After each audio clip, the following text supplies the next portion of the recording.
Hello dear students, welcome to Career Planet. बच्चों, आज से हम स्टार्ट करने वाले हैं नीट और जेईई के लिए क्वेश्चन बैंक। तो क्वेश्चन बैंक के लिए हम चैप्टर 1 पहला चैप्टर लेंगे, क्लास 12 का सॉलिड स्टेट। ठीक है, उसके बाद क्लास 11 का मोल कॉन्सेप्ट, फिर 12 का चैप्टर, फिर 11 का चैप्टर। इस तरह से हम नीट और जेईई के लिए कुछ क्वेश्चंस, अच्छे क्वेश्चंस निकाल के ला रहे हैं बच्चों, और आपको वो तैयार करने, जिससे आपकी अच्छी तैयारी हो जाएगी। आपको पता भी चल जाएगा कि हमने कितनी प्रिपरेशन कर रखी है। तो बच्चों, स्टार्ट करते हैं अच्छे क्वेश्चंस के साथ। चैप्टर है हमारा सॉलिड स्टेट। सो स्टूडेंट्स, पहला क्वेश्चन है, orthorhombic crystal has the following unit cell parameters. तो बच्चों, ऑर्थोरोम्बिक क्रिस्टल में यूनिट सेल के पैरामीटर। अब अगर आपने ऑर्थोरोम्बिक क्रिस्टल पढ़ा है तो ऑर्थोरोम्बिक क्रिस्टल का एग्जाम्पल होता है मैच बॉक्स, है ना। हमने पढ़ा भी था हमारी क्लास के अंदर different type of crystalline system. तो बच्चों, सात तरह के क्रिस्टलाइन सिस्टम होते हैं, उनमें से ऑर्थोरोम्बिक एक क्रिस्टल सिस्टम है। और उसमें मैच बॉक्स को इमेजिन करो, माचिस को इमेजिन करो। तो माचिस में क्या होता है, तो हम कहेंगे माचिस में एक साइड थोड़ी ज़्यादा बड़ी होती, दूसरी साइड थोड़ी छोटी होती और तीसरी साइड और छोटी होती, लेकिन एंगल सारे 90 डिग्री पे होते। तो बच्चों, तीनों साइड्स जो है, तीनों एजेस जो है यूनिट सेल के पैरामीटर्स या एक्सियल लेंथ जिसे बोल दो, वो इक्वल नहीं है। लेकिन अल्फा बीटा गामा तीनों एंगल क्या है, इक्वल है। तो बच्चों, ऑर्थोरोम्बिक सिस्टम के लिए कौन सा ऑप्शन करेक्ट है, तो हम कहेंगे अल्फा बीटा गामा तो 90 डिग्री पे होने चाहिए, यानी फोर्थ ऑप्शन तो नहीं बैठेगा।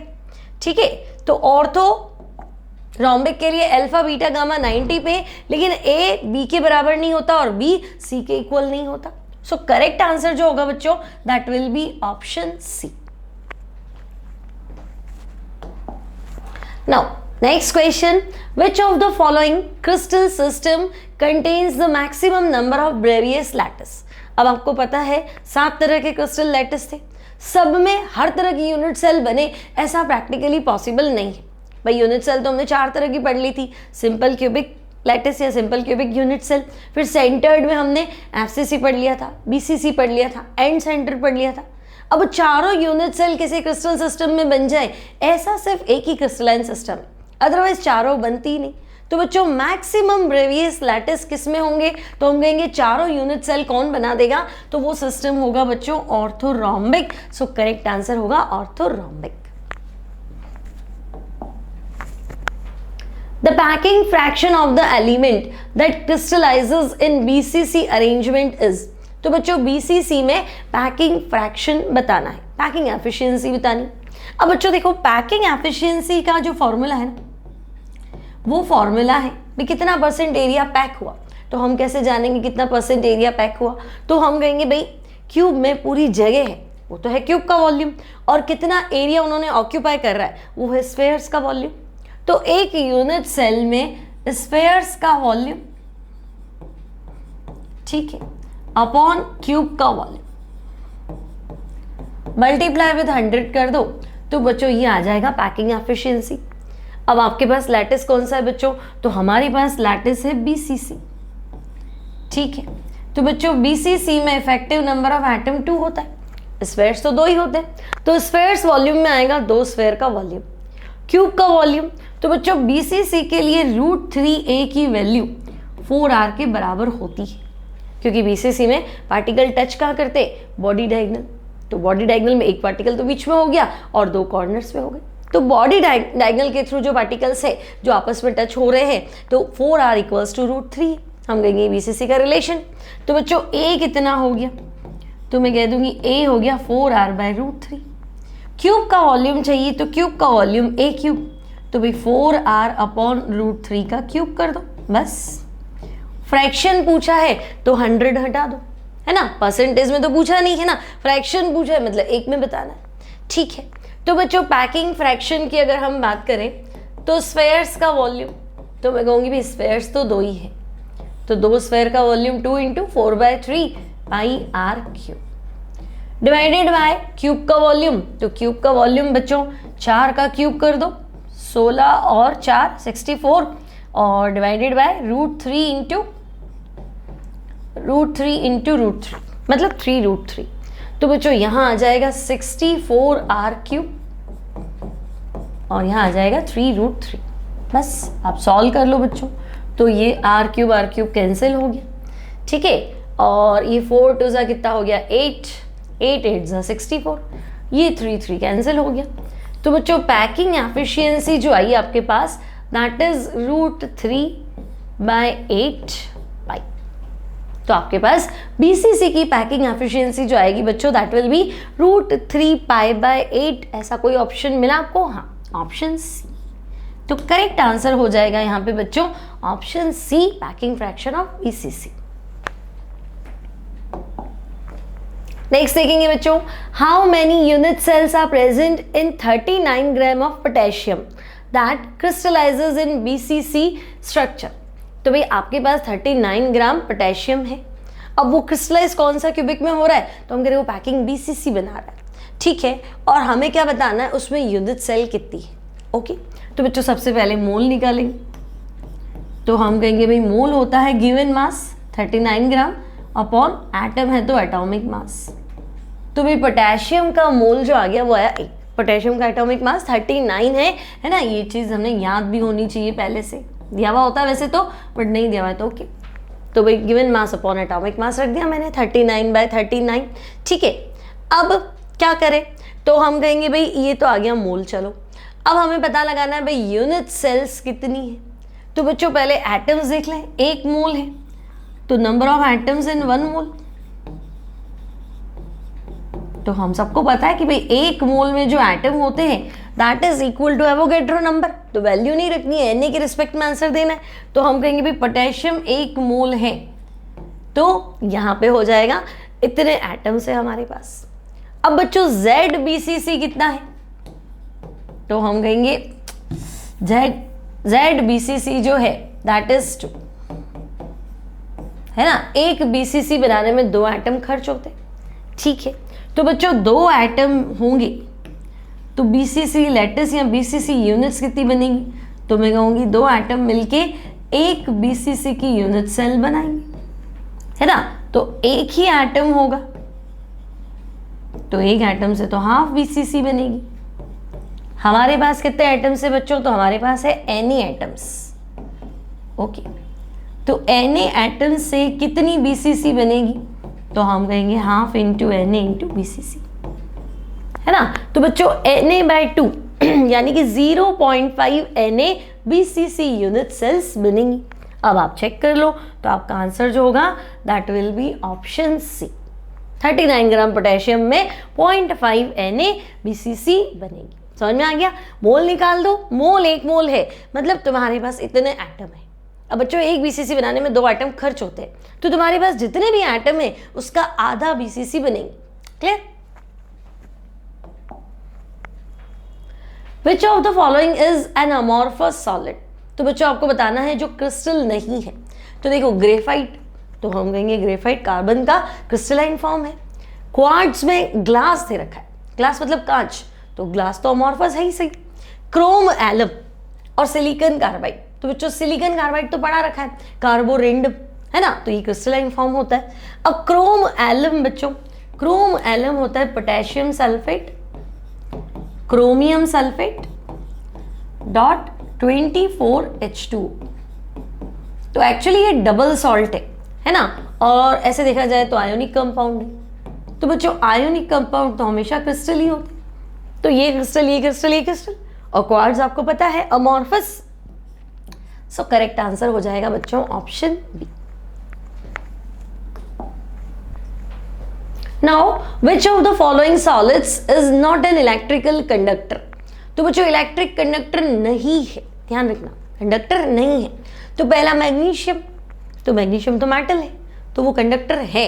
तो ऐसा ऑप्शन ढूंढो जिसमें फर्स्ट तो हो ही ना, तो मतलब पहला ऑप्शन गलत हो गया और चौथा भी गलत हो गया। फिर टाइटेनियम ऑक्साइड, तो बच्चों ये मेटल ऑक्साइड है ना, मेटल ऑक्साइड है, टाइटेनियम का ऑक्साइड है, तो ये कंडक्टर है। आयोडीन, तो ये तो नॉन पोलर मॉलिक्यूलर सॉलिड है, तो आयोडीन में तो करंट आएगा नहीं, वो तो कोवेलेंट कंपाउंड है। और वाटर सॉलिड, बर्फ है, तो उसमें भी करंट नहीं आएगा, है ना, क्योंकि नॉन पोलर मॉलिक्यूलर सॉलिड है। तो कोवेलेंट कंपाउंड्स में तो वैसे भी करंट नहीं आना था, तो बर्फ में नहीं आता है जब वो सॉलिड फॉर्म में वाटर। पानी होता तो मान लेते हैं कि हाँ भाई सेल्फ आयोनाइजेशन होता है तो करंट आने के चांसेस है।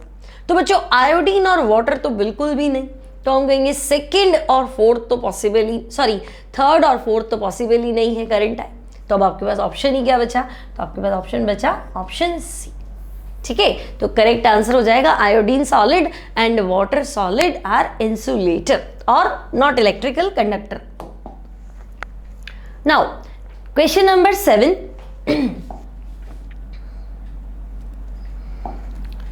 सो बच्चों क्वेश्चन है आपके पास, X and Y are two crystalline substances both having cubic unit cell। भाई X अलग टाइप का मेटल या कोई सब्सटेंस है और Y दूसरा सब्सटेंस है। रेशियो ऑफ मोलर मास दे रखा है 1:2। रेशियो ऑफ ए पैरामीटर मतलब एज लेंथ दे रखा है 1:2। Ratio of number of formula units, यानी जो अलग अलग यूनिट सेल बनाएंगे तो उनका यूनिट सेल का रेशियो भी दे रखा है 1:4। The ratio of their densities, तो एक्स वाई है तो मैं 1:2 मान लेती हूँ। तो बच्चों मुझे डेंसिटी 1 अपॉन डेंसिटी 2 बताना है। ठीक है, अब डेंसिटी का फॉर्मूला है Z into M upon A cube into N.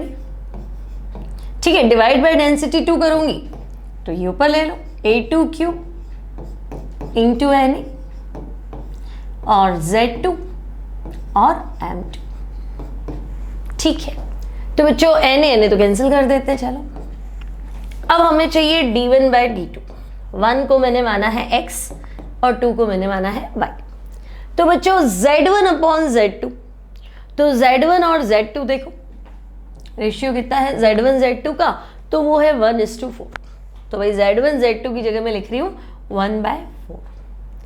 ठीक है, अब बच्चों M1 bye M2 molar mass का रेशियो, तो वो कितना है 1:2।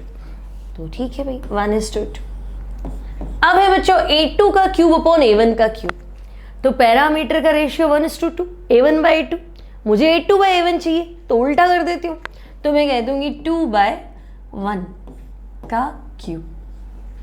तो भाई डेंसिटी 1 अपॉन डेंसिटी 2, तो 2 2 4 4 2 8 और 4 इंटू 2 तो ये भी 8। तो बच्चों ये रेशियो तो हो गया 1:1। तो हम कहेंगे हमारा जो आंसर होगा that will be option B 1:1। A solid compound है बच्चों, a solid compound contains XYZ atoms in a cubic lattice with X atoms occupying corner. तो ठीक है भाई, कंपाउंड के अंदर XYZ तीनों है, X जो है वो है कॉर्नर पे, Y कहाँ पे है बच्चों, तो Y है बॉडी सेंटर। ठीक है BCC, और Z कहाँ पे है बच्चों तो Z है फेस सेंटर यानी कि FCC। Okay, what is the empirical formula of the compound. ठीक है बच्चों, तो भाई कहीं कोई मिसिंग तो नहीं है ना। X Y Z तीन थे, X कॉर्नर पे है, Y बॉडी सेंटर पे है और Z फेस सेंटर पे है। तो अब आपको पता ही है सबका पोजीशन है ना। तो भाई X कॉर्नर पे है, तो बच्चों क्यूब में कॉर्नर होते हैं 8, कंट्रीब्यूशन होता है 1/8, तो ये तो 1 आ गया। Y बॉडी सेंटर, तो बॉडी सेंटर बॉडी के बीचों बीच में होता है, फुल्ली कॉन्ट्रीब्यूटेड। और Z बच्चों फेस सेंटर पे है, तो फेसेस 6, कंट्रीब्यूशन 1/2। तो X Y Z 113, तो फॉर्मूला क्या बनेगा 113, यानी X 1 है, Y 1 है और Z 3 है। So correct answer will be option B. In a face-centered cubic of A and B, in which A atoms are at the corner of the unit cell. A कहाँ पे? Corner पे। ठीक है, तो भाई A मैंने रख दिया बच्चों, A जो है वो कॉर्नर पे है। ठीक है, B कहाँ पे है? तो B atoms are at the face center.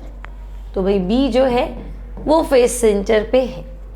One of the atom, B atoms are at the face center. One of the atom is missing from one corner in the unit cell. The simplest formula of the compound. तो बच्चों कोने में से एक गायब है, तो ठीक है।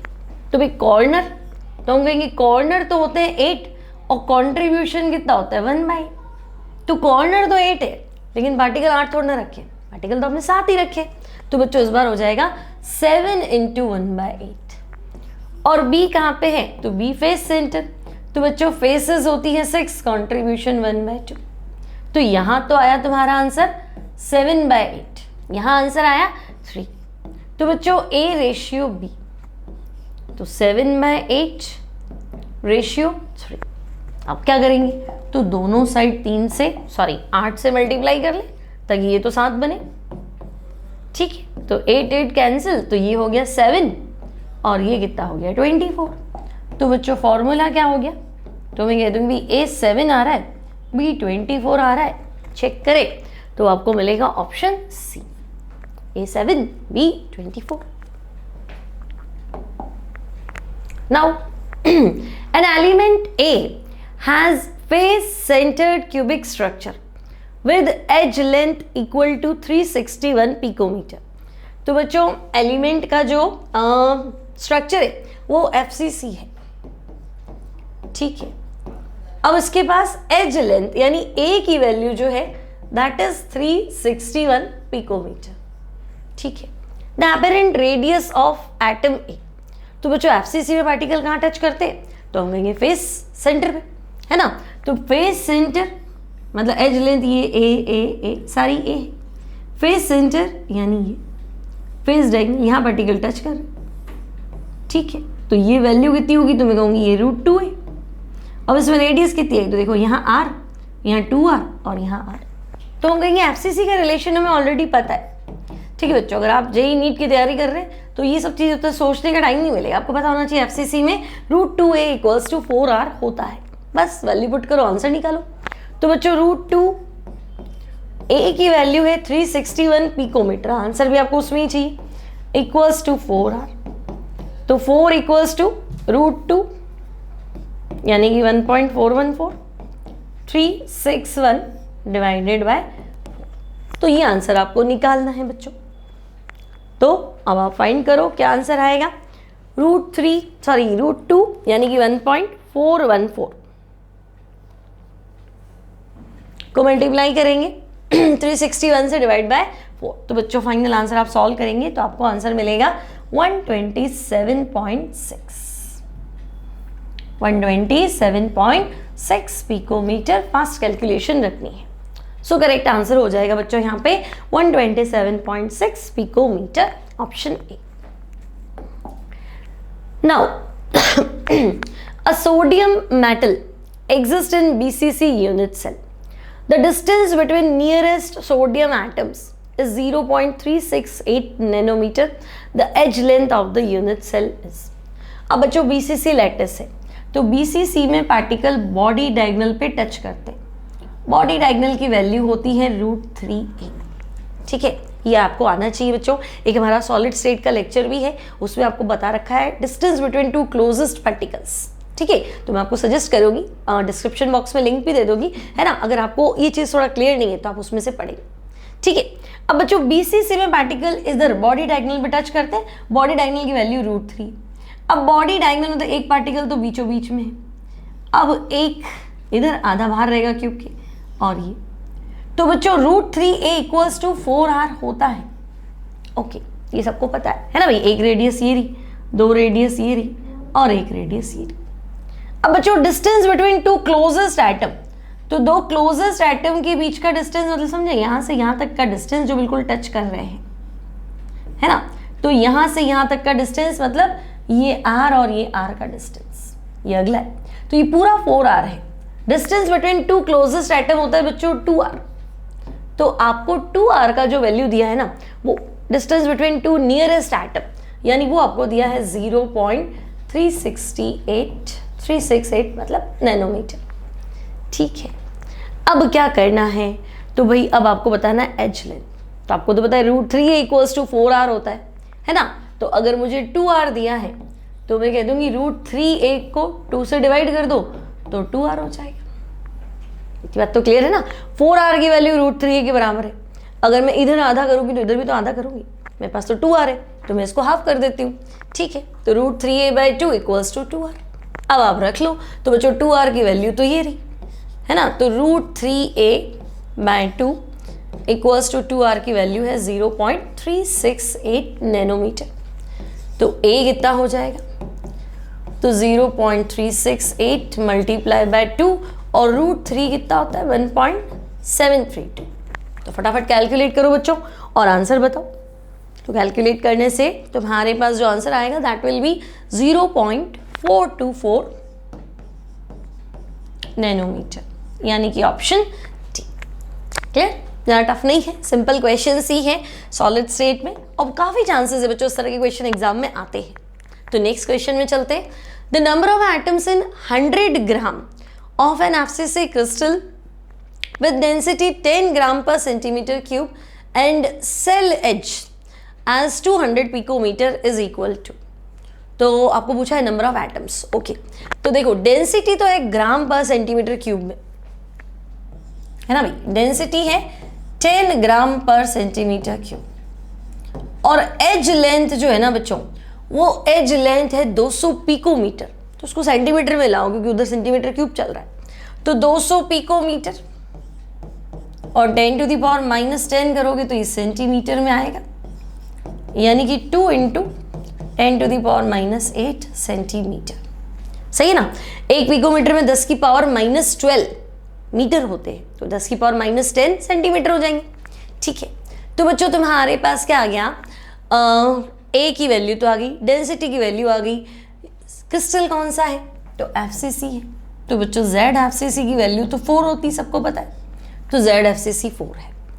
अब इसने कहा कि 100 ग्राम में कितने एटम होंगे, तो भी 100 ग्राम में कितने एटम होंगे तो मोलर मास तो बताओ, तो हम कह रहे मोलर मास तो नहीं है, तो कोई बात नहीं, फॉर्मूला तो है ना आपके पास, density equals to Z × M upon A³ × Na।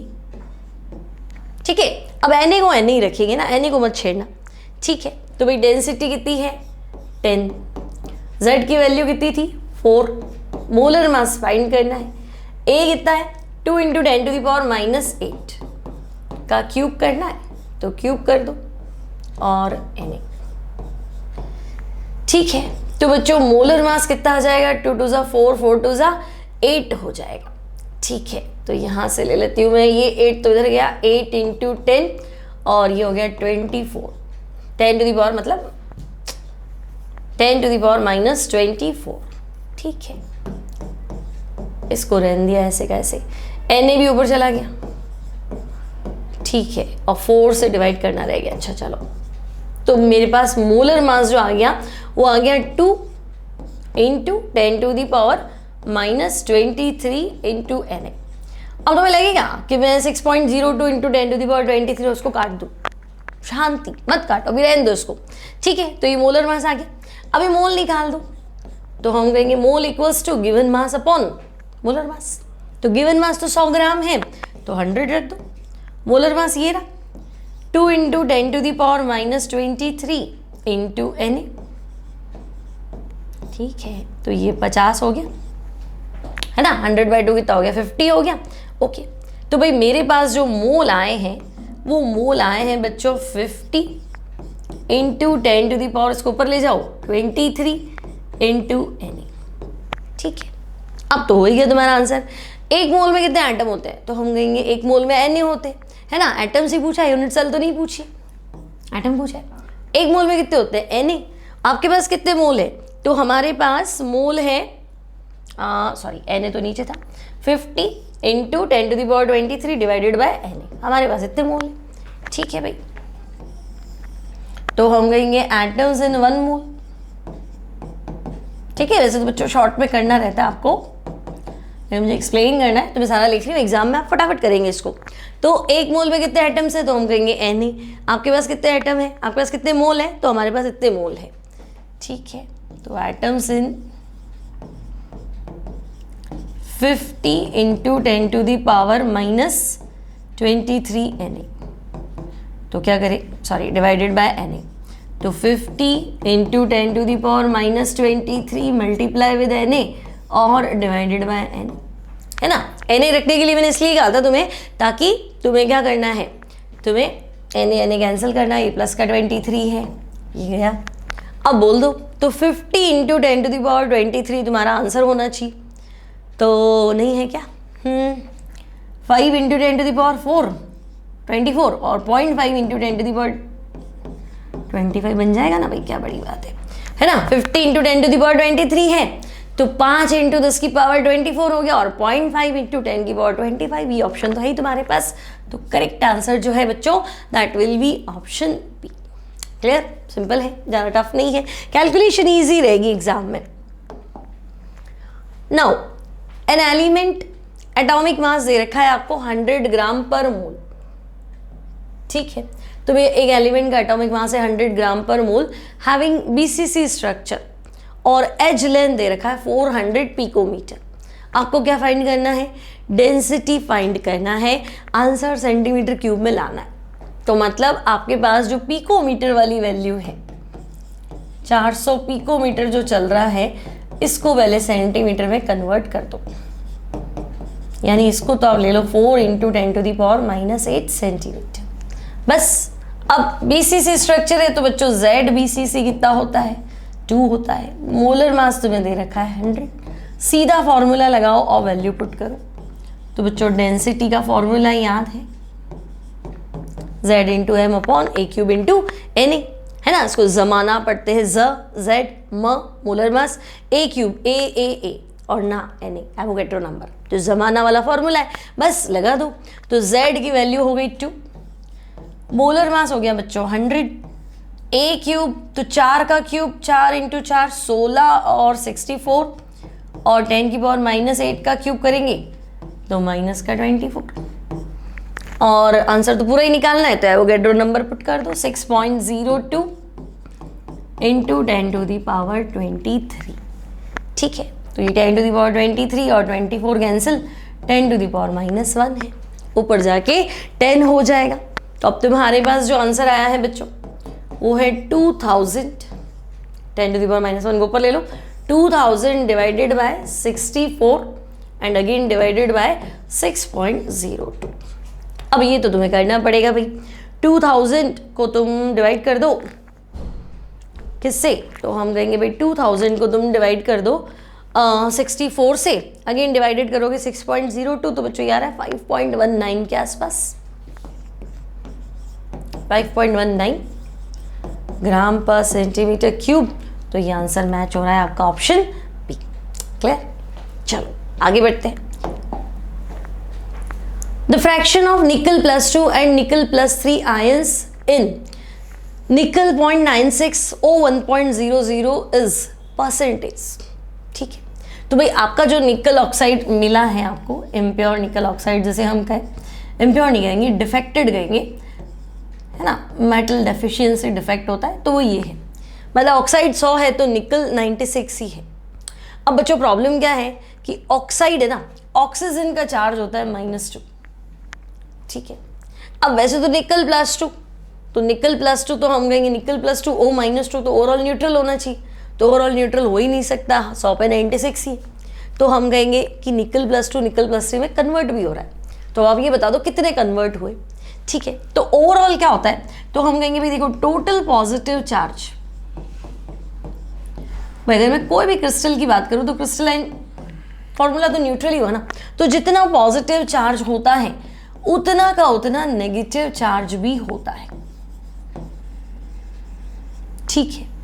अब तुम्हारे पास निकल ऑक्साइड है, तो ऑक्साइड तो 1 पे 0.96 है, मतलब 100 मान लो उसको, है ना। तो let the number of O -2 को मैंने मान लिया 100।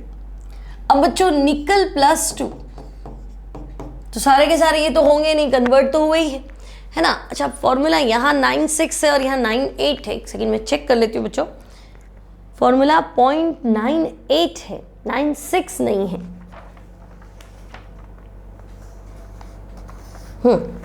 फॉर्मूले में बच्चों यह 98 नहीं है, 96 नहीं है, 98 है, करेक्ट ये है, ठीक है। हिंदी में सही प्रिंट लिखा हुआ है।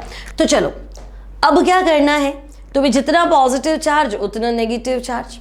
अब निकल +2 को मैंने मान लिया X, तो निकल +3 कितने होंगे, तो मैं कहूँगी भाई टोटल तो 98 है ना। अगर ये X है, ये दोनों मिला के 98 है, ठीक है। तो हम कहेंगे अगर ये X है तो ये कितना हो गया, ये 98 - X हो गया। बस अब आप सॉल्व कर लो। तो बच्चों ऑक्साइड का टोटल चार्ज, तो एक ऑक्सीजन पे -2 है, आपके पास ऑक्साइड 100 है, तो total negative charge 200, total positive charge तो मैं कहूँगी निकल +2 का चार्ज x का चार्ज 2 है और है कितने x, एक निकल का चार्ज कितना है +2, ठीक है, और एटम कितने हैं x, तो भाई एक का चार्ज 2 है तो x का चार्ज कितना हो गया 2x, तो 2x, और निकल +3 तो इसका चार्ज 3 है और संख्या कितनी है, नंबर कितना है 98 - x, तो बस 98 - x को 3 से मल्टीप्लाई कर लो। अब ये हो गया 2x और ये कितना हो गया 270 और 24 294 - 3x इक्वल्स टू 200। तो अब इधर आया माइनस का x, उधर कितना आएगा तो माइनस का 94। तो भाई x मतलब निकल +2 तो हो गए बच्चों कितने, निकल +2 हो गया 94, ठीक है, और निकल +3 कितना हो गया, तो हम कहेंगे 98 - 94 यानी कि 4। अभी 94 4 देख के फटाक से आंसर मत लिख देना, हालांकि है नहीं लेकिन होता है तो भी ध्यान रखना, परसेंटेज पूछा है। तो बच्चों निकल +2 का परसेंटेज बताओ, तो निकल +2 100 थोड़ा ना था, जो तुम्हारे पास 94 आते ही तुमने 94% कर दिया। निकल +2 कितने हैं 94, ओवरऑल निकल कितना है 98 है, तो 94 डिवाइडेड बाय 98 इंटू 100, और निकल +3 निकाल दो, तो निकल +3 है 4, टोटल है 98 इंटू 100। अब इसको सॉल्व कर लो बच्चों, तो 94 अपॉन 98 इंटू 100 करोगे तो इट विल बी 96%, ठीक है। तो अगर ये 96 है तो वो तो 4% होना ही है ना, 95.99 के आसपास आएगा, तो 96। तो निकल +2 और निकल +3, तो बच्चों ये है 96 और 4, तो करेक्ट आंसर हो जाएगा आपका ऑप्शन ए।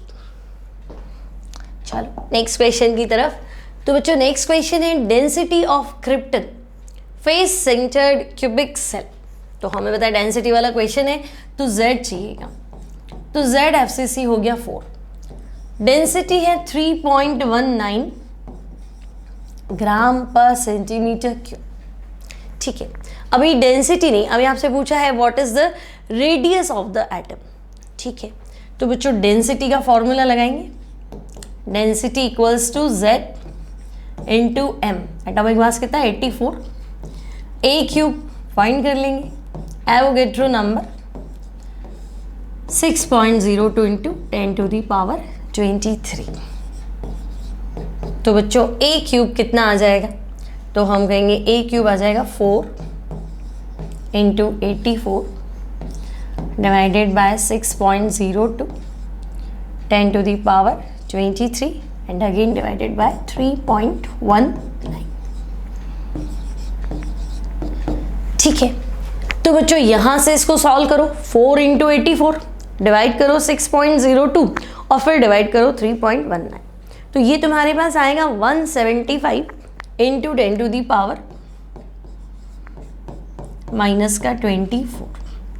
तो A चाहिए तो इसका क्यूब रूट ले लो 175 और 10⁻⁻24 का क्यूब रूट लेंगे, है ना, तो 8 आ जाएगा, ठीक है।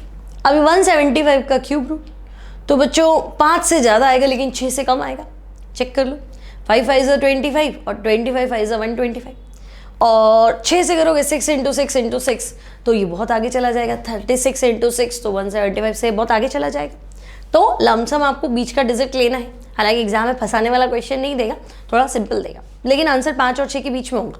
तो बच्चों इसको सॉल्व करोगे तो आपके पास A की वैल्यू आएगी 5.59 इंटू 10⁻⁻ कितना हो जाएगा -8 सेंटीमीटर, ठीक है। अब आपको पूछा है कि भाई what is the radius of the atom, तो बच्चों यूनिट सेल तो FCC है। अब यूनिट सेल FCC है तो FCC में आपका कॉन्सेप्ट क्लियर है कि भाई √2a = 4r होता है, तो तुम्हें r फाइंड करना है। √2 की वैल्यू है 1.414, a की वैल्यू होगी बच्चों 5.59 इंटू 10⁻⁻8 और डिवाइड बाई क्या करना है 4, ठीक है। आंसर तुम्हें नैनोमीटर में चाहिए, तुम्हारे पास आंसर सेंटीमीटर में है। तो अब आपको पता है नैनोमीटर और सेंटीमीटर का रिलेशन पता है ना बच्चों। 1 मीटर में 10 की पावर -9, सॉरी 1 नैनोमीटर में 10 टू द पावर -9 क्या होते हैं, मीटर, और 10 टू द पावर -7 क्या हो जाएंगे, सेंटीमीटर। बस, तो यहाँ से 10 की पावर -7 उठा के आंसर आप अपना नैनोमीटर में लिया ना। अब इसको सॉल्व करोगे बच्चों तो आंसर तुम्हारा आएगा 0.198 नैनोमीटर। सॉल्व आपको करना है। सो 0.198 नैनोमीटर एग्जैक्ट ये कैलकुलेशन रहेगी। इसमें से 10 टू द पावर -7 हटा देना, ठीक है, तो ये आपको मिल जाएगा आंसर। तो बच्चों ये हो गया तुम्हारा ऑप्शन ए, ठीक है। तो यहाँ हमारे क्वेश्चन कंप्लीट हुए सॉलिड स्टेट के, जो कि कुछ इंपॉर्टेंट क्वेश्चन थे, है ना, नीट और जेईई पॉइंट ऑफ व्यू से। तो बच्चों मिलेंगे हम नेक्स्ट क्लास में और भी अच्छे क्वेश्चंस के साथ। तब तक पढ़ते रहिए, एग्जाम की तैयारी करते रहिए।